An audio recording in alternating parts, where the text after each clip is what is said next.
Hello ಎಲ್ಲರಿಗೂ ನಮಸ್ಕಾರ, welcome back to my channel. So ಇವತ್ತು ನಾನು ಬಿಗಿನರ್ಸ್ಗೆ 2 ಬೀಡ್ಸ್ನ ಯೂಸ್ ಮಾಡಿಕೊಂಡು ಹೇಗೆ ನಾವು ಸ್ಯಾರಿಗೆ ಕುಚ್ಚು ಹಾಕೋದು ಅಂತ ಹೇಳಿ ನಾನು ತೋರಿಸ್ಕೊಡ್ತಾ ಇದ್ದೀನಿ.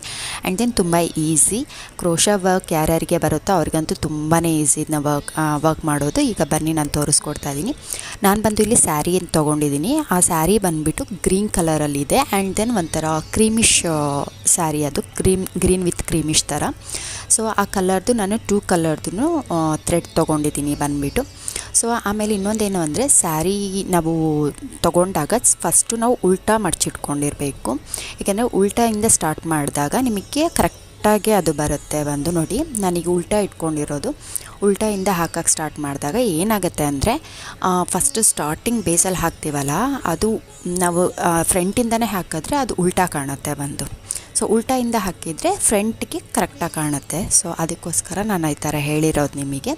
ಸೊ ಇವಾಗ ನಾನು ಅದನ್ನು 6 ಎಳೆ ದಾರನ ಮಾಡ್ಕೋಬೇಕು. ಸೊ ಅದಕ್ಕೆ ನಾನು ಈ ಥರದ್ದು ಒಂದು ಎಂಟಿ ಥ್ರೆಡ್ದು ಬರುತ್ತೆ ಅಲ್ಲ, ಅದನ್ನು ತೊಗೊಂಡು ಅದಕ್ಕೆ ಒಂದು ಎಡ್ಜ್ ಥ್ರೆಡ್ನ ಹಾಕಿಬಿಟ್ಟು ರೋಲ್ ಮಾಡ್ಕೊಳ್ತಾ ಇದ್ದೀನಿ. ಈ ಥರ ರೋಲ್ ಮಾಡ್ಕೊಂಡು ಆದಮೇಲೆ ನಾನೇನು ಮಾಡ್ತೀನಿ ಅಂತ ಹೇಳಿದ್ರೆ, ನನಗೆ ಎಲ್ಲಿ ತನಕ ಬೇಕೋ ಅಲ್ಲಿ ತನಕ ರೋಲ್ ಮಾಡ್ಕೊಂಬಿಟ್ಟು ನಾನು ಅದಾದಮೇಲೆ ಬಂದು ಅದನ್ನು ಫೋಲ್ಡ್ ಮಾಡ್ಕೊಳ್ತೀನಿ. ಡಬಲ್ ಫೋಲ್ಡ್ ಮಾಡ್ಕೊಳ್ತೀವಲ್ಲ, ಆ ಥರ ನೋಡಿ ಇಲ್ಲಿ ತೋರಿಸ್ತಾ ಇದ್ದೀನಿ ನಾನು. ಈ ಥರ ಫೋಲ್ಡ್ ಮಾಡ್ಕೊಳ್ತೀನಿ. ಸೊ ಇದು ಸೆಕೆಂಡ್ ಥ್ರೆಡ್ ಆಗುತ್ತೆ ಆವಾಗ. ಸೊ ಇದು 2 ಎಳೆ ಥರ ಆಗುತ್ತೆ. ಸೊ ಆವಾಗ ಇನ್ನೊಂದು ಎಂಟಿ ಥ್ರೆಡ್ದು ಅದು ಇದೆಯಲ್ಲ, ಅದಕ್ಕೆ ನಾನು ಮತ್ತೆ ಅದನ್ನ ರೋಲ್ ಮಾಡ್ತೀನಿ ಬಂದುಬಿಟ್ಟು. ಸೊ ಆವಾಗ ನನಗೆ ಇದು ಸೆಕೆಂಡ್ ಆಯಿತು.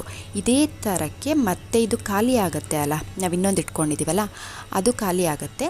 ಸೊ ಆವಾಗ ನಿಮಗೆ ಆ ಎಡ್ಜ್ ಸಿಕ್ಕಿದಾಗ ಮತ್ತಲ್ಲಿ ಫೋಲ್ಡ್ ಮಾಡ್ಕೋಬೇಕು. ಆವಾಗ 3rd ಎಳೆ ಸಿಗುತ್ತೆ ನಿಮಗೆ.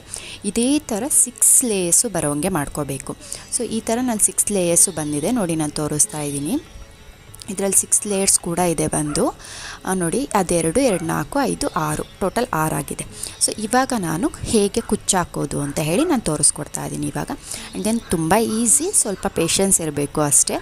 ಸೊ ಇವಾಗ ನಾನು ಸ್ಟಾರ್ಟ್ ಮಾಡ್ತಿದ್ದೀನಿ. ನಾನಿವಾಗ ಹೇಳಿದ್ನಲ್ಲ, ಸ್ಯಾರಿನ ಉಲ್ಟಾ ಇಟ್ಕೊಂಡಿದ್ದೀನಿ ಬಂದು. ಆಮೇಲೆ ನಿಮ್ಮ ರೈಟಿಂದ ಹಾಕಬೇಕು, ನಿಮ್ಮ ರೈಟ್ ಸೈಡಿಂದ ಹಾಕಬೇಕು. ಅಂದರೆ ರೈಟ್ ಸೈಡ್ ಎಡ್ಜ್ ಇರುತ್ತಲ್ಲ, ಆ ಸೈಡಿಂದ ನಾವು ಸ್ಯಾರಿ ಕುಚ್ಚನ್ನ ಹಾಕಬೇಕು. ಲೆಫ್ಟ್ ಸೈಡಿಂದ ರೈಟಿಗೆ ಅಲ್ಲ, ರೈಟಿಂದ ಲೆಫ್ಟಿಗೆ ಹಾಕೋದು ಅದನ್ನು. ಸೊ ಅದಾದಮೇಲೆ ನಾನಿವಾಗ ಸ್ವಲ್ಪ ಗಂಟು ಹಾಕ್ಕೊಂಡೆ. ನೀವು ಬಿಗಿನರ್ಸ್ ಅಲ್ವಾ, ಬಿಗಿನರ್ಸಿಗೆ ಫಸ್ಟ್ ಸ್ಟಾರ್ಟಿಂಗ್ ಗಂಟು ಹಾಕ್ಕೊಂಡು ಹಾಕಿದ್ರೇ ಚೆನ್ನಾಗಾಗೋದು. ಇಲ್ದಲೇ ಇದ್ದರೆ, ಅಂದರೆ ಎಕ್ಸ್ಪೀರಿಯನ್ಸ್ ಇರೋರು ಗಂಟು ಹಾಕಲ್ಲ, ಹಾಗೇ ಕ್ರೋಶದಲ್ಲಿ ಮಾಡ್ಕೊಂಡು ಹೋಗ್ಬಿಡ್ತಾರೆ. ಬಟ್ ಬಿಗಿನರ್ಸ್ ಅವರು ಗಂಟು ಹಾಕಿಬಿಟ್ಟೆ ನೀವು ಫಸ್ಟ್ ಮಾಡ್ಕೊಳ್ಳಿ. ಯಾಕೆಂದರೆ ಆವಾಗ ಬಿಚ್ಚೋಗಲ್ಲ. ಬಿಚ್ಚೋದ್ರೂ ನಿಮಗೊಂದು ಸ್ವಲ್ಪ ಇದು ಅಂದರೆ ದಾರದ್ದು ಥ್ರೆಡ್ಸ್ ಎಲ್ಲ ಮಿಸ್ ಆಗೋದಿಲ್ಲ ಎಲ್ಲೂ ಅನ್ನೋ ಕಾರಣಕ್ಕೆ ನಾನು ಇದನ್ನೇ ಹೇಳ್ತಾ ಇದ್ದೀನಿ ನಾನು ನಿಮಗೆ. ನೋಡಿ, ಈಗ ನಾನು ತೋರಿಸ್ತಿದ್ದೀನಲ್ಲ, ಅಲ್ಲಿಂದ ನಾವೀಗ ಸ್ಟಾರ್ಟ್ ಮಾಡ್ಕೋಬೇಕು. ಆ್ಯಂಡ್ ದೆನ್ ಆದಷ್ಟು ಜಿಗ್ಜ್ಯಾಗ್ ಮಾಡಿದ್ರೇ ಚೆನ್ನಾಗಿ ಬರೋದು. ಅಂದರೆ ಸೈಡ್ ಹೊಲಿಗೆ ಹಾಕಿರ್ತಾರೆ, ಅದಕ್ಕಿಂತ ಜಿಗ್ಜ್ಯಾಗ್ ತುಂಬ ಚೆನ್ನಾಗಿ ಬರುತ್ತೆ. ಯಾಕೆಂದರೆ ಅಲ್ಲಿಗೆ ಜಿಗ್ಜ್ಯಾಗ್ ಮಾಡಿರ್ತಾರಲ್ಲ, ಆ ಜಾಗದಲ್ಲಿ ನಿಮಗೆ ಎಡ್ಜಸ್ನ ಇಟ್ಕೊಳ್ಳೋದಕ್ಕೆ ಆಗಲಿ ಎಲ್ಲದಕ್ಕೂ ತುಂಬ ಅನುಕೂಲವಾಗಿರುತ್ತೆ ನಿಮಗೆ. ಆ್ಯಂಡ್ ದೆನ್ ಗ್ರಿಪ್ ಕೂಡ ಸಿಗುತ್ತೆ ನಿಮಗೆ ಅಂತ ಹೇಳಿ ನಾನು ಹೇಳ್ತಾ ಇದ್ದೀನಿ. ಸೊ ನಾನು ತೊಗೊಂಡಿರೋದು ಕ್ರೋಶಾ ತೊಗೊಂಡಿದ್ದೀನಿ ನಾನು. ಇದು 10 ಇಂಚದ್ದು, 10 ಅನ್ನೋದು ನಂಬರ್ ಇರುತ್ತೆ ತೊಗೊಂಡಿದ್ದೀನಿ ನಾನು. ಸೊ ಇದನ್ನು ನಿಮಗೆ ಎಲ್ಲಿ ಬೇಕಾದರೂ ಕೇಳಿದ್ರೆ, ಫ್ಯಾನ್ಸಿ ಸ್ಟೋರಲ್ಲೆಲ್ಲ ಕೇಳಿದರೆ ಸಿಗುತ್ತೆ ಇದು. ಅಂದರೆ ಮ್ಯಾಚಿಂಗ್ ಸೆಂಟರ್ಸ್ ಅಲ್ಲೆಲ್ಲ ಕೇಳಿದ್ರೆ ಸಿಗುತ್ತೆ ಇದು ಬಂದುಬಿಟ್ಟು. ಸೊ ನಾನೀಗ ಇದನ್ನು ತೊಗೊಂಬಿಟ್ಟು ಈಗ ಇದರಿಂದ ನಾನು ಹೇಗೆ ಹಾಕೋದು ಅಂತ ಹೇಳಿ ತೋರಿಸ್ಕೊಡ್ತಾ ಇದ್ದೀನಿ. ಸೊ ನೋಡಿ, ನಾನೀಗ ಉಲ್ಟಾ ಇಟ್ಕೊಳ್ತಾ ಇದ್ದೀನಿ ಬಂದು. ನೀವು ಯಾವ ಸೈಡಲ್ಲಾದರೂ ಇಟ್ಕೊಂಡು ಹಾಕ್ಬೋದು, ನಿಮಗೇನು ಆ ಥರ ಇದೇ ಸೈಡ್ ಇಟ್ಕೋಬೇಕು ಅನ್ನೋದು ಇಲ್ಲ ಬಂದು. ಬಟ್ ನಾನು ಉಲ್ಟಾ ಇಟ್ಕೊಳ್ತಾ ಇದ್ದೀನಿ ಬಂದುಬಿಟ್ಟು. ಸೊ ಈಗ ಆ ಥರ ಇಟ್ಕೊಂಡು ನೀವು ಇನ್ನೊಂದು ಬೆರಳಿದೆ ಅಲ್ಲ, ಅಂದರೆ ನಿಮ್ಮದು ಲೆಫ್ಟ್ ಹ್ಯಾಂಡ್ದು ಫಿಂಗರ್ ಇದೆ ಅಲ್ಲ, ಅದಕ್ಕೆ ನೀವು ಸುತ್ಕೋಬೇಕು ಸ್ವಲ್ಪ ಥ್ರೆಡ್ನ. ಆ ಥರ ಸುತ್ಕೊಂಡ್ಬಿಟ್ಟು ನೀವು ಇನ್ನೊಂದು ಕೈಯಿಂದ ರೈಟ್ ಹ್ಯಾಂಡಲ್ಲಿ, ಈಗ ರೈಟ್ ಹ್ಯಾಂಡಲ್ಲಿ ನಾನು ಬಂದು ಕ್ರೋಶಾ ತೊಗೊಳ್ತಾ ಇದ್ದೀನಿ. ಸೊ ನಿಮ್ಮದು ಲೆಫ್ಟ್ ಹ್ಯಾಂಡು ಥಂಬ್ ಫಿಂಗರು ಮತ್ತು mid finger and ring finger ನೀವು ಸ್ಯಾರಿ ಇಟ್ಕೋಬೇಕಾಗತ್ತೆ. ಆ ಥರ ಇಟ್ಕೊಂಡು ನೋಡಿ, ಇಲ್ಲಿ ತೋರಿಸ್ತಾ ಇದ್ದೀನಿ. ಈ ಥರ ಫಸ್ಟು ಕ್ರೋಶಾ ಹಾಕಿ ಆ ಎಡ್ಜಿಂದ ನಾವು ಆ ದಾರನ ಎಳ್ಕೋಬೇಕು ಆ ಕ್ರೋಶದ ಜೊತೆಗೇ. ಅದಾದಮೇಲೆ ಬಂದು ಮತ್ತೆ ಅದೇ ರೀತಿ ಮಾಡ್ಕೋಬೇಕಾಗತ್ತೆ. ನೋಡಿ, ಮತ್ತೆ ತೋರಿಸ್ತಾ ಇದ್ದೀನಿ ನಾನು. ಫಸ್ಟ್ ಈ ಥರ ರೋಲ್ ಮಾಡಿಕೊಂಡು, ಸೊ ನಾವಲ್ಲಿ ಹೋಲ್ ಮಾಡ್ಕೊಬೇಕು. ಹೋಲ್ ಮೀನ್ಸ್ ನಾವು ಕ್ರೋಶಾ ಹಾಕಬೇಕಲ್ಲಿ, ಆ ಥರ ಕ್ರೋಶಾ ಹಾಕಿಬಿಟ್ಟು ನೆಕ್ಸ್ಟ್ ಮತ್ತೆ ಅಲ್ಲಿ ನಾವು ಕ್ರೋಶಾದಲ್ಲಿ ಅದನ್ನು ಸುತ್ಕೋಬೇಕು ಆ ಎಡ್ಜಿಗೆ. ಅದನ್ನ ಸುತ್ತಕೊಂಡು ಆ ಕ್ರೋಶದಿಂದ ಒಳಗಡೆ ತಂದರೆ ಅದು ಲಾಕ್ ಆಗುತ್ತೆ ಬಂದದು. ಸೊ ಇದೇ ಥರ 1 2 to 3 ಟೈಮ್ಸ್ ಮಾಡಿಕೊಂಡ್ರೆ ಅದು ಪರ್ಫೆಕ್ಟ್ ಲಾಕ್ ಆಗುತ್ತೆ ಬಂದುಬಿಟ್ಟು. ಸೊ ಈ ಥರ ಮಾಡ್ಕೊಬೋದು. ಕೆಲವರು ಗಂಟು ಹಾಕ್ಕೊಳ್ತಾರೆ, ಅಂದರೆ ಈ ಕಡೆಯಿಂದ ಆ ಕಡೆಗೆ ಆಗಿದ ತಕ್ಷಣ ಗಂಟು ಹಾಕ್ಕೊಂಡ್ಬಿಡ್ತಾರೆ. ಸೊ ಹಾಗಾದರೂ ಮಾಡ್ಬೋದು, ಹೀಗಾದ್ರೂ ಮಾಡ್ಕೊಬೋದು. ನೋಡಿ ಈಗ ನಾನು ಅಲ್ಲಿ ಹೋಲ್ ಕಾಣ್ತಾ ಇದೆ ಅಲ್ಲ ಸ್ವಲ್ಪ ಚಿಕ್ಕದಾಗಿ, ಅದೇ ಹೋಲಲ್ಲಿ ಮತ್ತೆ ಹಾಕಿ ಮತ್ತೆ ಒಂದು ಲೇಯರ್ನ ತೊಗೊಳ್ತಾ ಇದ್ದೀನಿ ಅದ್ರ ಒಳಗಡೆಯಿಂದ. ಸೊ ಮತ್ತೆ ನಾನು ಅದನ್ನ ಸುತ್ಕೊಂಡ್ಬಿಟ್ಟು ಆ 2 ಲೇಯರ್ಸ್ ಇತ್ತು ಅದ್ರ ಒಳಗಡೆಯಿಂದ ತೆಗೆದು ಸಿಂಗಲ್ ಲೇಯರ್ ಮಾಡಿಕೊಂಡೆ ಇವಾಗ ನಾನು. ಸೊ ಮತ್ತೆ ಬೇಕು ಅಂದರೆ ನಾನು ಮಾಡ್ಕೊಬೋದು ಆ ಥರ. ಸೊ ಹಂಗಾಗಿ ಈಗ ಎಕ್ಸ್ಟ್ರಾ ಬಂದಿದೆ ಅಲ್ಲ ಕ್ರೋಶದ ಪಕ್ಕ, ನನ್ನ ರೈಟ್ ಸೈಡಿಗೆ ಸ್ವಲ್ಪ ಥ್ರೆಡ್ ಇದೆ ಅದು ವೇಸ್ಟ್ ಆ್ಯಕ್ಚುಲಿ, ಸ್ವಲ್ಪ ಅಷ್ಟು ಬಿಟ್ಟರೂ ಪ್ರಾಬ್ಲಮ್ ಏನೂ ಇಲ್ಲ ಬಂದು. ಸೊ ನೋಡಿ ನಾನು ಮತ್ತೆ ಹಾಕಿಬಿಟ್ಟು ಅದೇ ಥರ ಮಾಡಿಕೊಂಡೆ. ಏನಕ್ಕೆ ಆ ಥರ ಒಂದು 2-3 ಸತಿ ಮಾಡ್ಕೊಳ್ತಿದ್ದೀವಿ ಅಂತ ಹೇಳಿದ್ರೆ ನಿಮಗೆ ಅಲ್ಲಿ ಗ್ರಿಪ್ಪು ಕುತ್ಕೊಳ್ಳುತ್ತೆ, ಯಾವುದೇ ಕಾರಣಕ್ಕೂ ಥ್ರೆಡ್ಸ್ ಎಲ್ಲ ಲೂಸಾಗಿ ಯಾರಾದರೂ ಹೇಳಿದ ತಕ್ಷಣ ಬಿಚ್ಕೊಂಡು ಹೋಗಲ್ಲ ಅನ್ನೋ ಕಾರಣಕ್ಕೆ ಅಷ್ಟೇ. ಸೊ ಇದಾದಮೇಲೆ ಇವಾಗ ನಾನು ಸಿಂಗಲ್ ನಾಟ್ ಹಾಕೋದು ಹೇಗೆ ಅಂತ ತೋರಿಸ್ತಾ ಇದ್ದೀನಿ. ಈಗ ನೋಡಿ ಆ ನಾಟ್ ಹಾಕಿದ್ದೀರಾ, ಆ ನಾಟ್ನಲ್ಲಿ ಕ್ರೋಶ ಹಾಕಿ ಮತ್ತೆ ಹಿಂಗೆ ಒಳಗಡೆ ಎಳ್ಕೊಳ್ಳೋದು, ಕ್ರೋಶ ಹಾಕೋದು ಸುತ್ಕೊಳ್ಳೋದು ಮತ್ತೆ ಒಳಗಡೆ ಎಳ್ಕೊಳ್ಳೋದು, ಈ ಥರ ಮಾಡಿ 5 ಟೈಮ್ಸ್ ಮಾಡ್ಕೋಬೇಕು. ಅಂದರೆ 5 ಜಡೆ ಥರ ಬರುತ್ತೆ ಅದು. ಆ ಥರ ಮಾಡ್ಕೊಂಡ್ಮೇಲೆ ಅದು ಒಂದು ನಾಟ್ ಟೈಪ್ ಆಗುತ್ತೆ. 5 ನಾಟ್ಸ್ ಥರ ಹಾಕ್ಕೊಂಡಿರ್ತೀರಲ್ಲ ಜಡೆ ಟೈಪು, ಆ ಥರ ಆದಮೇಲೆ ಈಗ ಅದು ಜಡೆ ಥರ ಆಗಿದೆ ಅಲ್ಲ. ಸೊ ಆ ಥರ ಆದರೆ ನಿಮಗೆ ಅದು ಕುಚ್ಚು ಹಾಕೋಕ್ಕೆ ಅಂತ ಹೇಳಿ ನಾನು ಫಸ್ಟ್ ಮಾಡ್ಕೊತಾರೆ. ಅದು ಫಸ್ಟ್ ಸ್ಟೆಪ್ ನಾನು ಕುಚ್ಚಿಗೆ ಅಂತ ಹೇಳಿ ಮಾಡ್ಕೊತಾ ಇದ್ದೀನಿ. ಅದಕ್ಕೆ ನಾನಲ್ಲಿ 5 ಮಾಡ್ಕೊಂಡಿದ್ದೀನಿ. ಅದನ್ನ ನೀವು ಎಣಿಸ್ಕೋಬೋದು, ಕೌಂಟ್ ಮಾಡ್ಕೋಬೋದು. ಅಲ್ಲಿ 5 ಕರೆಕ್ಟಾಗಿ ಜಡೆ ಇದೆ ಬಂದು. ಸೊ ಈಗ ನಾನು ಪಕ್ಕಕ್ಕೆ ಮೆಷರ್ ಮಾಡ್ಕೊಳ್ತೀನಿ. ಹೇಗೆ ಅಂತ ಅಂದರೆ ನಾನು ಕ್ರೋಶ ಕಡ್ಡಿಲೇ ನಿಮಗೆ ತೋರಿಸ್ತೀನಿ ನೋಡಿ ಹೇಗೆ ಮೆಷರ್ ಮಾಡೋದು ಅಂತ ಹೇಳಿಬಿಟ್ಟು. ಆ್ಯಂಡ್ ದೆನ್ ನಾವು ಮೆಷರ್ ಮಾಡ್ಕೋಬೇಕಾದ್ರೆ ಸ್ವಲ್ಪ ಲೂಸಲ್ಲೇ ಮಾಡ್ಕೋಬೇಕು, ಟೈಟಾಗಿ ಎಳ್ಕೋಬಾರ್ದು. ಯಾಕೆಂದರೆ ಆವಾಗ ಸೀರೆಗಳು ಸುಕ್ಕಾಗುತ್ತೆ ಬಂದುಬಿಟ್ಟು. ನಿಮಗೆ ಸ್ವಲ್ಪ ಇನ್ನೂ ಅಂದರೆ ಟೈಟ್ ಬೇಕು ಅನ್ನೋಂಗೆ ಇದ್ದಂಗೆ ಲೂಸ್ ಸ್ವಲ್ಪ ತೊಗೋಬೇಕು ಬಂದು. ನೋಡಿ ನಾನು ಈಗ ಕ್ರೋಶದಲ್ಲೇ ಹೇಗೆ ಮೆಜರ್ ಮಾಡ್ಕೊಂಡು ಆ ಥ್ರೆಡ್ ನೋಡಿ ಎಷ್ಟು ಸ್ವಲ್ಪ ಲೂಸ್ ಬಂದಿದೆ ಅಂತೇಳಿ. ಆ ಥರ ಲೂಸ್ ಬಂದರೆ ಸೀರೆ ಬಂದುಬಿಟ್ಟು ಸುಕ್ಕಾಗೋದಿಲ್ಲ. ಆ್ಯಂಡ್ ದೆನ್ ಅದೊಂಥರ ಟೈಟ್ ಅನ್ನಂಗೆ ಅನಿಸಲ್ಲ ಬಂದುಬಿಟ್ಟು, ಫ್ರೀಯಾಗಿರುತ್ತೆ ಬಂದು ಕುಚ್ಚು. ಆ ಕಾರಣಕ್ಕೆ ಈಗ ನಾನು ಏನು ಮಾಡಿದೆ, ಅದ್ರ ಒಳಗಡೆಯಿಂದ ಕ್ರೋಶ ಹಾಕಿ ಮತ್ತೆ ಅಲ್ಲಿ ರೋಲ್ ಮಾಡಿಕೊಂಡು ಥ್ರೆಡ್ನ ಮತ್ತೆ ಅದ್ರ ಒಳಗಡೆಯಿಂದ ತೆಕ್ಕೊಂಡೆ ನಾನು. ಸೊ ಮತ್ತೆ ಅದೇ ಥರ 2 ಟೈಮ್ಸ್ ಮಾಡ್ಕೋಬೇಕು. ಯಾಕೆಂದರೆ ನಾನು ಅಲ್ಲಿ 2 ಲೇಯರ್ ತೊಗೋಬೇಕು. ಆ ಥರ 2 ಲೇಯರ್ ತೊಗೊಂಡ್ರೆ ಒಂದು ನಾಟ್ ಥರ ಅದಕ್ಕೆ ಪರ್ಫೆಕ್ಟಾಗಿ ಆಗುತ್ತೆ ಅಲ್ಲಿ. ಸೊ ಈಗ ಅದಾದಮೇಲೆ ನಾನೇನು ಮಾಡ್ತಾಯಿದ್ದೀನಿ, ಈಗ ಅಲ್ಲಿಗೆ ಬೀಡ್ಸ್ ಹಾಕ್ಬೇಕು ನಾನು. ಸೊ ಈಗ ನಾನು ಬೀಡ್ಸಿಂದಲ್ವ 2 ಬೀಡ್ಸ್ದು ನಾನು ನಿಮಗೆ ತೋರಿಸ್ತಾ ಇರೋದ್ರಿಂದ ನಾನು ಬೀಡ್ಸ್ ಹಾಕ್ಬೇಕು ಇವಾಗ ಅಲ್ಲಿ. ನಾನು ಆ ಬೀಡ್ಸ್ನ ಹೇಗೆ ಹಾಕ್ತೀನಿ ಅಂತ ಹೇಳಿ ನಾನು ನಿಮಗೆ ತೋರಿಸ್ತೀನಿ ನೋಡಿ. ಇಲ್ಲಿ ನಾನು ಅದು ಕ್ರೋಶದ್ದು ಒಳಗೆ ಇದ್ದಿದ್ದು ಲೇಯರ್ಸ್ದು ಥ್ರೆಡ್ಸ್ನ ಏನು ಮಾಡಿದೆ, ಸ್ವಲ್ಪ ಲೂಸ್ ಮಾಡಿಕೊಂಡೆ. ಅದಾದಮೇಲೆ ಬೀಡ್ಸ್ನ ತೊಗೊಂಡಿದ್ದೀನಿ ನಾನಿಲ್ಲಿ. ಸೊ ಆ ಬೀಡ್ಸ್ನ ನಾನು ಕ್ರೋಶದ ಒಳಗಡೆ ಹಾಕ್ಕೊಂಡಿದ್ದೀನಿ. ಸೊ ಈಗ ಕ್ರೋಶದ ಎಡ್ಜ್ ಬರುತ್ತಲ್ಲ, ಕೆಲವರು ಈ ಥರ ನೋಡಿ 2 ಒಟ್ಟಿಗೆ ಬೀಡ್ಸ್ನ ಹಾಕ್ಕೊತಾರೆ. ಬಟ್ ನೀವೆಲ್ಲ ಸ್ಟಾರ್ಟಿಂಗ್ ಬಿಗಿನರ್ಸ್ ಆಗಿದ್ದರೆ ಸೊ ಒಂದೊಂದೇ ಬೀಟ್ನ ಒಳಗಡೆ ಆ ಥ್ರೆಡ್ ಒಳಗಡೆ ಹಾಕೋದು ಸೇಫು. ಆ್ಯಂಡ್ ದೆನ್ ನಿಮಗೂ ಸ್ವಲ್ಪ ಸ್ಟ್ರೆಸ್ ಅನಿಸಲ್ಲ ಬಂದುಬಿಟ್ಟು. ಹಂಗಾಗಿ ಸೊ ಈಗ ನೋಡಿ 1 ಬೀಟ್ ಹಾಕಿದ್ದೀನಿ. ಈಗ ಇನ್ನೊಂದು ಬೀಟು ಅಷ್ಟೇ, ಏನಿಲ್ಲ, ಆ ಬೀಟ್ನ ಫಸ್ಟು ಕ್ರೋಶದ ಒಳಗಡೆ ಹಾಕ್ಕೋಬೇಕು. ಅದಾದಮೇಲೆ ಕ್ರೋಶದ ಹುಕ್ಕೇನಿದೆ ಆ ಹುಕ್ಕಿಗೆ ನಾವು ಥ್ರೆಡ್ನ ಸಿಗಾಕೊಬೇಕು, ಸಿಗಿಸ್ಕೊಬೇಕಲ್ಲಿ. ಅದರಿಂದ ಸ್ವಲ್ಪ ಲೈಟಾಗಿ ಬೆಂಡ್ ಮಾಡಿಬಿಟ್ಟು ಒಳಗಡೆಗೆ ಪುಲ್ ಮಾಡಬೇಕಷ್ಟೆ. ಸೊ ಈ ಥರ ಮಾಡಿದಾಗ ಏನಾಗುತ್ತೆ, ಟೈಟ್ ಬರುತ್ತೆ. ಆಮೇಲೆ ನಾವು ಲೆಫ್ಟಲ್ಲಿ ಫಿಂಗರ್ ಇರುತ್ತಲ್ಲ, ಆ ಫಿಂಗರ್ನ ಸ್ವಲ್ಪ ಟೈಟಾಗಿ ಎಳೆದ್ರೆ ಆ ಥ್ರೆಡ್ಡು ಲೂಸ್ ಇದ್ದಿದ್ದು ಟೈಟ್ ಆಗುತ್ತೆ ಬಂದವಾಗ. ಸೊ ಈ ಥರನೇ ಮಾಡಿಕೊಂಡು ನೋಡಿ ಇವಾಗ ಮತ್ತೆ ನಾನು ಅದನ್ನ ಲಾಕ್ ಮಾಡಿಕೊಂಡೆ. ಸೊ ಈಗ ಲಾಕ್ ಮಾಡ್ಕೊಂಬಿಟ್ಟು ಮತ್ತೆ ನನಗೆ ಕರೆಕ್ಟಾಗಿ ಅದೆಷ್ಟು ಸೈಜಿಗೆ ಬರುತ್ತೆ ಅಲ್ಲಿಗೆ ನೋಡಿಕೊಂಡು ಮತ್ತೆ ನಾನು ಕ್ರೋಶ ಹಾಕಿ ಆ ಸ್ಯಾರಿ ಒಳಗಡೆಯಿಂದ ಥ್ರೆಡ್ನ ತೆಕ್ಕೊಂಡು ಮತ್ತೆ ಅದನ್ನ ಲಾಕ್ ಮಾಡಿಕೊಂಡೆ. ಮತ್ತು ಈಗ ಇನ್ನೂ ಒಂದು ಟೈಮ್ ಅದೇ ಥರ ಮಾಡ್ಕೊಳ್ತೀನಿ ನಾನು ಬಂದು. ಯಾಕೆಂದರೆ ನಾನು ಎಲ್ಲ ಕಡೆನೂ 2 ಟೈಮ್ಸ್ ಹಾಕ್ಕೊಳ್ತಾ ಇರೋದು ಆ ಥರ ಸ್ಯಾರಿಯಿಂದ. ಸೊ ಹಾಗಾಗಿ ಇಲ್ಲೂ ಅಷ್ಟೇ 2 ಟೈಮ್ಸ್ ಇನ್ನೊಂದು ಸತಿ ಹಾಕ್ಕೊಳ್ತೀನಿ. ಇದೇ ಥರ ಇನ್ನೊಂದು ಸತಿ ಹಾಕ್ಕೊಂಡು ನೆಕ್ಸ್ಟ್ ಮತ್ತೆ ಈಗ 5 ಚೈನ್ನ ಮಾಡ್ಕೋಬೇಕಾಗತ್ತೆ. ಹೇಗೆ 1 2 3 4 5 ಅನ್ನೋಂಗೆ 5 ಚೈನ್ ಮಾಡ್ಕೋಬೇಕು.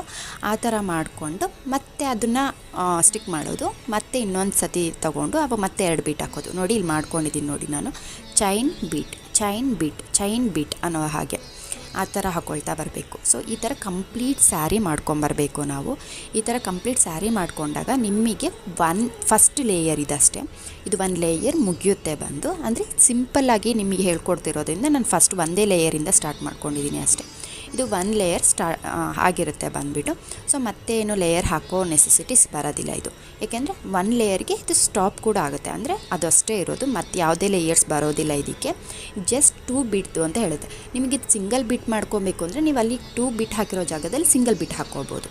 ಅದು ಕೂಡ ನಿಮಗೆ ಡಿಫ್ರೆಂಟಾಗೂ ಕಾಣುತ್ತೆ, ಚೆನ್ನಾಗೂ ಇರುತ್ತೆ ಬಂದಲ್ಲೂ. ಬಟ್ ನೀವು ಸಿಂಗಲ್ ಬಿಟ್ ಹಾಕಿದಾಗ ಏನಾಗುತ್ತೆ ಅಂದರೆ ಕುಚ್ಚಿನ ಪ್ರಮಾಣ ಸ್ವಲ್ಪ ಜಾಸ್ತಿ ಆಗುತ್ತೆ, ಬೀಟಿನ ಪ್ರಮಾಣ ಸ್ವಲ್ಪ ಕಮ್ಮಿ ಆಗುತ್ತೆ ಅಷ್ಟೇ. ಅದೊಂಥರ ಡಿಸೈನ್ಸ್ ಅಂತ ಹೇಳಿ, ಇದೊಂಥರ ಡಿಸೈನ್ ಅಂತ ಹೇಳಿ. ಈಗ ಎಂಡಿಂಗ್ ಆಯಿತು, ನಾನು ಆಲ್ರೆಡಿ ಎಂಡಿಗೆ ಬಂದಿದ್ದೀನಿ. ನಾನು ಅಲ್ಲಿ ಕಟ್ ಮಾಡಿಕೊಂಡೆ, ಕ್ರೋಶ ತೆಗೆದುಬಿಟ್ಟು ಕಟ್ ಮಾಡ್ಕೊಂಬಿಟ್ಟೆ. ನಾನು ತೆಗೆದುಬಿಟ್ಟು ಅದಾದಮೇಲೆ ನಾನೇನು ಮಾಡಿದ್ದೀನಿ, 3 ಲೇಯರ್ಸ್ನ ತೊಗೊಂಡ್ಬಿಟ್ಟು ಥ್ರೆಡ್ನ ಗಂಟು ಹಾಕ್ಕೊಂಡೆ. ಗಂಟು ಹಾಕಿ ಸ್ವಲ್ಪ ಕಟ್ ಮಾಡಿ ಈಗ ನಾನು ಅಲ್ಲಿಗೆ ಗಮ್ ಹಾಕಿಬಿಟ್ಟು ಸ್ಟಿಕ್ ಮಾಡ್ತಾಯಿದ್ದೀನಿ ಬಂದುಬಿಟ್ಟು. ನೋಡಿ ಈ ಥರ ಗಮ್ ಹಾಕಿ ಸ್ಟಿಕ್ ಮಾಡಿದ್ರೆ ಅದು ಬಿಚ್ಕೊಂಡು ಹೋಗೋದಿಲ್ಲ ಯಾವುದೇ ಕಾರಣಕ್ಕೂ. ಸೊ ಇದೇ ಥರ ನೀವು ಆ ಸೈಡಲ್ಲೂ ಮಾಡಬೇಕು. ನಾನು ಅಲ್ಲಿ ಸ್ಟಾರ್ಟಿಂಗಲ್ಲೇ ಸ್ವಲ್ಪ ಥ್ರೆಡ್ ಬಿಟ್ಟಿದ್ನಲ್ಲ, ನಾನು ಏನಕ್ಕೆ ಬಿಟ್ಟಿದ್ದೆ ಅಂದರೆ ಇದೇ ಕಾರಣಕ್ಕೆ. ಈಗ ನಾನು ಅಲ್ಲೂ ಅಷ್ಟೇ ಎಷ್ಟು ಬೇಕೋ ಅಷ್ಟು ಕಟ್ ಮಾಡ್ಕೊಂಬಿಟ್ಟು ಅಲ್ಲಿ ನಾವು ಕ್ರೋಶ ವರ್ಕ್ ಮಾಡಿದ್ವಲ್ಲ ಆ ಥ್ರೆಡ್ಗೆ ನಾವು ಸ್ವಲ್ಪ ಗಮ್ ಹಾಕಿಬಿಟ್ಟು ಅಲ್ಲಿಗೆ ನಾವು ಹಾಕ್ಬೇಕು. ಸೀರೆಗೇನು ನೆಸೆಸಿಟಿ ಇಲ್ಲ, ನೀವು ಜಸ್ಟ್ ಥ್ರೆಡ್ಡಿಗೆ ಹಾಕಿದ್ರೇ ಚೆನ್ನಾಗಿ ಕಾಣುತ್ತೆ. ಸೊ ಇವಾಗ ಇದಾಗಿದೆ. ಈಗ ನಾನು ಕುಚ್ಚು ಹಾಕೋದು ಹೇಗೆ ಅಂತ ತೋರಿಸ್ತೀನಿ. ಆಲ್ಮೋಸ್ಟ್ ಎಲ್ಲರಿಗೂ ಗೊತ್ತಿರುತ್ತೆ ಬೇಬಿ ಕುಚ್ಚು ಹಾಕೋದು ಹೇಗೆ ಅಂತ ಹೇಳಿ. ನಾನು ಮತ್ತೆ ತೋರಿಸ್ತಾ ಇದ್ದೀನಿ ನಿಮಗೆ. ನಾನೀಗ ಕೈಯಲ್ಲೇ ನಾನು ಈ ಥರ ರೋಲ್ ಮಾಡ್ಕೊಳ್ತೀನಿ. ನಾನು ಯಾವುದೇ ರೀತಿ ಇದು ಮಾಡಲ್ಲ. ನಿಮಗೆ ಬೇಕು ಅಂದರೆ ATM ಕಾರ್ಡ್ಸು ಈ ಥರ ಏನಾದರೂ ಇರುತ್ತೆ ಅಲ್ಲ, ಮೊಬೈಲ್ ಪೌಚಸ್ಸು, ಅದರಲ್ಲೂ ನೀವು ಕೂಡ ಈ ಥರ ರೋಲ್ ಮಾಡ್ಕೋಬೋದು. ಈ ಥರ ರೋಲ್ ನಾನು ಏನಕ್ಕೆ ಮಾಡ್ಕೊಳ್ತೀನಿ ಅಂದರೆ ಕೂತಿ ಜಾಗದಲ್ಲೇ ಮಾಡ್ಕೊಬೋದು ಅನ್ನೋ ಕಾರಣಕ್ಕಷ್ಟೇ. ಬಟ್ ಇದು ಟೈಮ್ ಕೂಡ ಹಿಡಿಯುತ್ತೆ ಹಾಗೇ ಸ್ವಲ್ಪ. ಸೊ ಈ ಥರ ನಾನು ಮಿನಿಮಮ್ ತೆಳು ಕುಚ್ಚು ಬೇಕು ಅನ್ನೋರಿಗೆ 50 ಮಾಡ್ಕೊಳ್ತೀನಿ. ದಪ್ಪ ಕುಚ್ಚು ಬೇಕು ಅಂತ ಏನಾದರೂ ಯಾರಾದರೂ ಹೇಳಿದರು ಅಂದರೆ ಒಂದು 100 ಮಾಡ್ಕೊಳ್ತೀನಿ. ಇನ್ನೂ ತುಂಬಾ ದಪ್ಪ ಬೇಕು ಅಂತ ಹೇಳಿದ್ರೆ ಒಂದು 125 150 ಹತ್ತತ್ರ ಮಾಡ್ಕೊಳ್ತೀನಿ. Actually 100 is the correct. Actually 100 ತುಂಬ ಚೆನ್ನಾಗಿ ಕಾಣುತ್ತೆ. 100 ಲೇಯರ್ ತೊಗೊಂಡ್ವಿ ಅಂತಂದರೆ, ಈಗ 100 ಲೇಯರ್ನ ತೊಗೊಂಡ್ಬಿಟ್ಟು ನಾನೇನು ಮಾಡ್ತೀನಿ, ಅದು ನಮ್ಮ ಬೆರಳಿಂದ ತೆಗೆದು ಈ ಥರ ಮಾಡಿಕೊಂಡು ನಾನು ಅಲ್ಲಿ ಎಲ್ಲಿ 5 ಚೈನ್ಸ್ ಎಲ್ಲ ಹಾಕಿದ್ನಲ್ಲ ಆ ಇದ್ರ ಹತ್ರ ನಾನು ಒಳಗಡೆ ತೊಗೊಳ್ತಾ ಇದ್ದೀನಿ. ಸೊ ಈಗ ನಾನು ಈ ಥರ ಒಳಗಡೆ ತಗೊಂಡಾಗ ಈ ಥರ ಬರುತ್ತೆ. ಅದನ್ನು ನೀವು 2 ಕಡೆಗೂ ಸಮವಾಗಿ ಬರೋ ಹಾಗೆ ಫಸ್ಟು ಈ ಥರ ರೆಡಿ ಮಾಡ್ಕೋಬೇಕು. ಈ ಥರ ನೀಟಾಗಿ ಸಮವಾಗಿ ಬರಬೇಕು, ಅಂದರೆ ಬ್ಯಾಕ್ ಸೈಡು ಫ್ರಂಟ್ ಸೈಡು ಕರೆಕ್ಟಾಗಿರಬೇಕು. ಮತ್ತು ಯಾವುದೇ ಏರುಪೇರು ಆಗಿರಬಾರ್ದು. ಲೇಯರ್ಸ್ಗಳು ಯಾವುದು ಏರುಪೇರು ಆದಾಗ ಏನಾಗುತ್ತೆ, ಕುಚ್ಚು ಕಟ್ ಮಾಡಿದಾಗ ಒಂದು ಥ್ರೆಡ್ ಮೇಲಿರುತ್ತೆ, ಒಂದು ಥ್ರೆಡ್ ಕೆಳಗೆ ಈ ಥರ ಬಂದಿರುತ್ತೆ. ಆ ಕಾರಣಕ್ಕೆ ನಾನು ಹೇಳಿದ್ದು. ಆಮೇಲೆ ನಮ್ಮದು ಫಿಂಗರಲ್ಲಿ ಆ ಥರ ಟೈಟಾಗಿ ಇಟ್ಕೊಂಡಿರಬೇಕು. ಯಾಕೆ ಅಂದರೆ ಇಲ್ಲ ಲೂಸ್ ಆಗಿಬಿಡುತ್ತೆ. ಆಮೇಲೆ ನಾನೊಂದು ನೀಡಲಿಗೆ ಗೋಲ್ಡ್ ಥ್ರೆಡ್ ಹಾಕ್ಕೊಂಡಿದ್ದೀನಿ. ಅದನ್ನು ನಾನು ಮಿಡ್ಡಲ್ಲಿ ಅಂದರೆ ಮಧ್ಯಭಾಗದಲ್ಲಿ ನಾನು ಚುಚ್ಚಿಬಿಟ್ಟು ಕೆಳಗೆ ತೆಗೆದು ಈಗ ಅದನ್ನ ಏನಿದೆ ಗೋಲ್ಡ್ ಥ್ರೆಡ್ ಇದೆ ಅದನ್ನು ನಾನು ನನ್ನ ಫಿಂಗರ್ಗೆ ಗ್ರಿಪ್ಪಿಗೆ ಇಟ್ಕೊಂಡಿದ್ದೀನಿ. ಸೊ ಮತ್ತೆ ಅದನ್ನ ಬ್ಯಾಕ್ ಸೈಡಿಂದ ನಾನು ಹಾಕಿ ಅಂದರೆ ಅದನ್ನ ರೋಲ್ ಮಾಡ್ಕೊಳ್ತೀವಿ. ಹೂ ಕಟ್ಟಬೇಕಾದ್ರೆ ನಾವು ಹೆಂಗೆ ಮೇಲ್ಗಡೆಯಿಂದ ತೊಗೊಳ್ತೀವಲ್ಲ ಅದೇ ಥರ ಮಾಡಿಕೊಂಡು ನಾನು ಅದನ್ನ ಟೈಟ್ ಮಾಡ್ಕೊಳ್ತಾ ಇದ್ದೀನಿ ಬಂದುಬಿಟ್ಟು. ಅಂದರೆ ಒಂದು ರೌಂಡ್ ಬರಬೇಕಲ್ಲ ಆ ಥರ ಮಾಡ್ಕೊಳ್ಳಿ.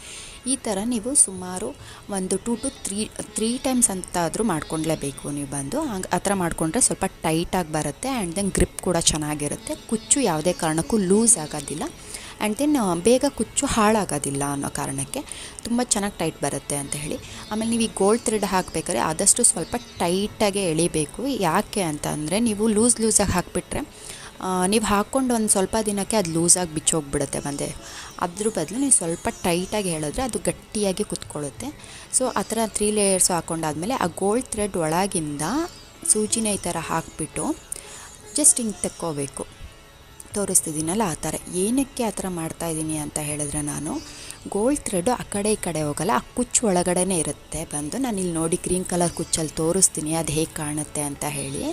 ಅದು ಯಾಕೆ ನೋಡಿ ಅಲ್ಲೆಲ್ಲೂ ಗೋಲ್ಡ್ ಥ್ರೆಡ್ ಒಳಗೆ ಇದೆಯಾ ಹೊರತು ಆ ಕಡೆ ಸೈಡಲ್ಲೆಲ್ಲೂ ಅಲ್ಲಿ ಇಲ್ಲಿ ಕಾಣ್ತಾ ಇಲ್ಲ. ಸೊ ಹಾಗಾಗಿ ಅದು ಲುಕ್ಕು ತುಂಬ ಚೆನ್ನಾಗಿ ಕಾಣುತ್ತೆ. ಆ್ಯಂಡ್ ದೆನ್ ನಾನು ಈ ಥರ ಟೇಪ್ನ ಮೆಷರ್ ಇಟ್ಕೊಂಡು ನಾನು ಚೆಕ್ ಮಾಡ್ತೀನಿ ಎಷ್ಟು ಬೇಕು ನಮಗೆ ಇದಕ್ಕೆ ನೋಡ್ಕೊಂಬಿಟ್ಟು ಕಟ್ ಮಾಡ್ಕೊಳ್ತೀವಿ ಬಂದು. ಕೆಲವರು ಕುಚ್ಚು ಹೇಗೆ ಕೇಳ್ತಾರೆ ಅಂದರೆ ಒಂದು ಕಲರ್ದು ಕುಚ್ಚು ಸ್ವಲ್ಪ ಉದ್ದ ಇರಲಿ, ಇನ್ನೊಂದು ಕಲರ್ ಕುಚ್ಚು ಸ್ವಲ್ಪ ಚಿಕ್ಕದಿರಲಿ, ಈ ಥರನೂ ಕೇಳ್ತಾರೆ ಬಂದು. ಅಥವಾ ನಿಮಗೆ ಆ ಡಿಸೈನ್ಸ್ ಬರುತ್ತೆ ಒಂದು, ಅದು ಒಂಥರ ಡಿಸೈನ್ಸ್ ಆಗಿರುತ್ತೆ ಬಂದು ಹಾಗೆ. ಸೊ ಈ ಥರ ಸೀಸರ್ ತೊಗೊಂಡು ನೀವು ಯಾವ ಇದಕ್ಕೆ ಬೇಕು ಸೈಜ್ಗೆ ಬೇಕು ಆ ಸೈಜ್ಗೆ ನೀವು ಕಟ್ ಮಾಡ್ಕೋಬೇಕು. ಸೊ ಈ ಥರ ಕಟ್ ಮಾಡಿಕೊಂಡ್ರೆ ಎಷ್ಟು ಚೆನ್ನಾಗಿ ಪುಟ್ಪುಟಾಣಿಗೆ ಕಾಣಿಸ್ತಿದೆ ನೋಡಿ ಕುಚ್ಚು, ಈ ಥರ ಕಾಣುತ್ತೆ ಬಂದು. ಸೊ ನಾನು ಇದನ್ನು ಯಾವ ಥರ ಕುಚ್ಚು ಹಾಕಿದ್ದೀನಿ ಅಂದರೆ ಒಂದು ಗ್ರೀನ್, ಆಮೇಲೆ ಅದೊಂಥರ ಲೈಟ್ ಗ್ರೀನ್ ಟೈಪ್ ಇದೆ ಅದು. ಸೊ ಅದು 2 ಹಾಕಿ ಮತ್ತು green, 2 light green, dark green, 2 light green, dark green. ನೋಡಿ ಇಲ್ಲಿ ತೋರಿಸ್ತಿದ್ದೀನಿ ನಾನು ಹೇಗೆ ಹಾಕಿದ್ದೀನಿ ಅಂತ ಹೇಳಿ. ಅದು ಲೈಟ್ ಗ್ರೀನು ಅಲ್ಲ, ಒಂಥರ ಇದೆ, ಅದು ಒಂದು ಕ್ರೀಮ್ ಕಲರು ಅನ್ನೋಕ್ಕಾಗಲ್ಲ. ಸೊ ಈ ಥರ ಡಿಫ್ರೆಂಟಾಗಿದೆ. ನಾನು ಹಾಕಿರೋ ಕುಚ್ಚು ನಿಮಗೆಲ್ಲ ಇಷ್ಟ ಆಯಿತು ಅಂದರೆ, ನಿಮಗೆ ಇದರಿಂದ ಯೂಸ್ಫುಲ್ ಆಗ್ತಾ ಇದೆ ಅಂದರೆ ದಯವಿಟ್ಟು ಕಮೆಂಟ್ ಮಾಡಿ, ಹಾಗೆ ಲೈಕ್ ಮಾಡಿ, ಶೇರ್ ಮಾಡಿ ಅಂತ ಹೇಳ್ತಾ ಇದ್ದೀನಿ. And then thank you so much for watching my videos. ನನ್ನ ಕುಚ್ಚು ನಿಮಗೆ ಇಷ್ಟ ಆಗಿದರೆ ದಯವಿಟ್ಟು ನನಗೆ ಕಮೆಂಟ್ ಮಾಡಿ. Thank you.